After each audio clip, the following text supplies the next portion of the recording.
source d'informations football au cœur de l'actualité. Salut tout le monde et bienvenue dans cette nouvelle revue de presse sur Actualité Foot. On commence par le sujet le plus important humainement de cette revue de presse. Christian Eriksen s'est effondré lors du match amical entre le Danemark et l'Ukraine. Le match a été arrêté à la 75e minute par précaution. Les mauvais souvenirs de l'Euro 2021 ont immédiatement refait surface dans la tête de tous les supporters présents dans le stade.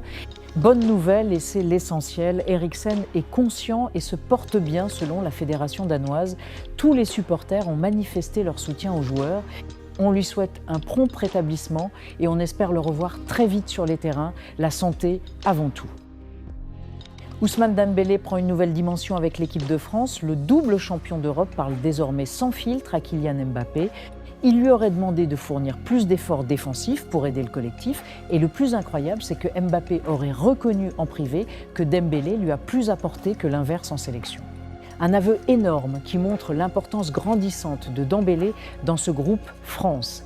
Et cerise sur le gâteau, après la finale de Ligue des Champions, on lui a proposé du repos, mais il a refusé, car la Coupe du Monde est une priorité absolue pour lui.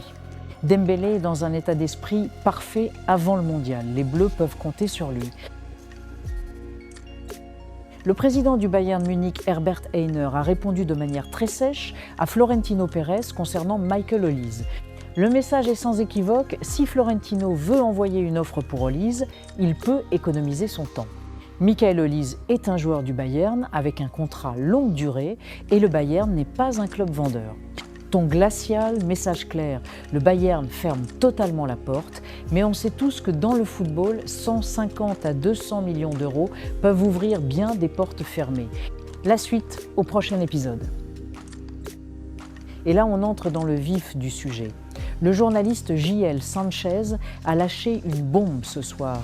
Quand on lui a communiqué le nom du joueur ciblé par le Real Madrid à 150 millions d'euros, il a été tellement choqué qu'il ne pouvait même plus parler.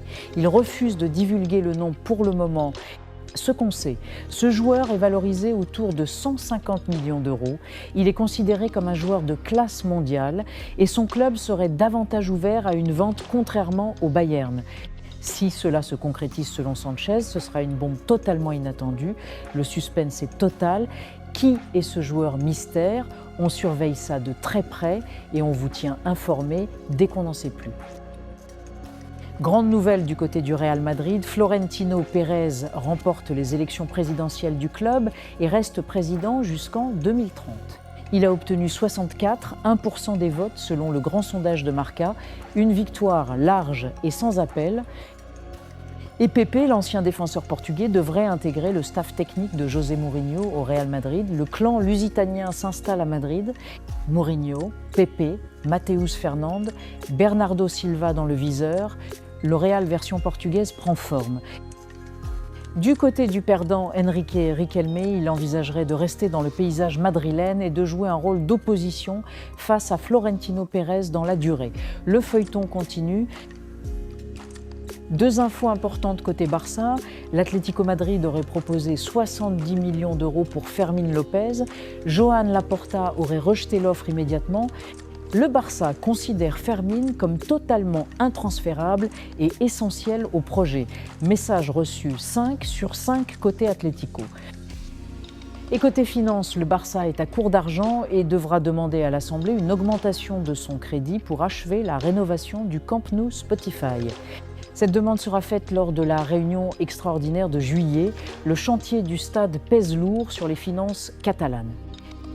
Et mauvaise nouvelle pour l'Uruguay, Ronald Araujo n'a pas pu s'entraîner en raison d'une fatigue musculaire et d'une grippe. Sa participation au premier match de Coupe du Monde face à l'Arabie Saoudite reste incertaine. Le staff médical pourrait le laisser au repos par précaution. Le Maroc et la Norvège se neutralisent sur un match nul en amical. Brahim Diaz ouvre le score pour les Lions de l'Atlas avant qu'Ødegaard n'égalise pour la Norvège.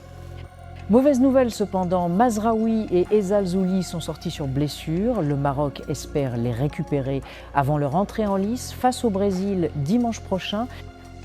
En Turquie, Aziz Yildirim remporte les élections présidentielles de Fenerbahçe face à Hakan Safi. L'ancien président historique du club reprend les rênes. Les grandes promesses mercato de Safi avec Çalhanoğlu, Suarez et Greenwood tombent donc à l'eau. Nouveau départ pour Fenerbahçe. Voilà les amis, c'est la fin de cette revue de presse Actualité Foot. Likez, abonnez-vous et activez la cloche pour ne rien rater. On se retrouve à très bientôt.